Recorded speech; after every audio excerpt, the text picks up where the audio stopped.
দাউ দাউ করে জ্বলছে আগুন। বন পেরিয়ে আগুন ছড়িয়ে পড়েছে মহাসড়কেও। স্থানীয় সময় বুধবার তীব্র বাতাস আর শুষ্ক আবহাওয়ায় ভয়াবহ দাবানল দেখা দেয় ইসরায়েলের জেরুজালেমে। এ সময় ধোঁয়ায় ছেয়ে যায় চারপাশ।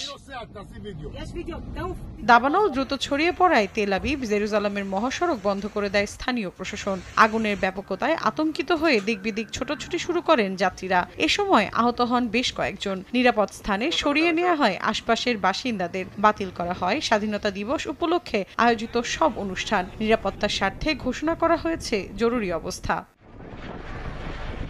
ইসরায়েলের অগ্নি নির্বাপন ও উদ্ধার পরিষেবা বিভাগ জানায়, জেরুজালেমের পাহাড়ে অন্তত 5টি স্থানে আগুন লেগেছে। খবর পেয়ে ঘটনাস্থলে পৌঁছে আগুন নিয়ন্ত্রণের চেষ্টা চালান দমকল কর্মীরা। তবে তীব্র বাতাসে বেগ পেতে হচ্ছে তাদের। গত এক সপ্তাহের মধ্যে এটি দাবানলের দ্বিতীয় ঘটনা বলে জানিয়েছে বিভিন্ন গণমাধ্যম। মৌসুমী সাথী, সময় সংবাদ।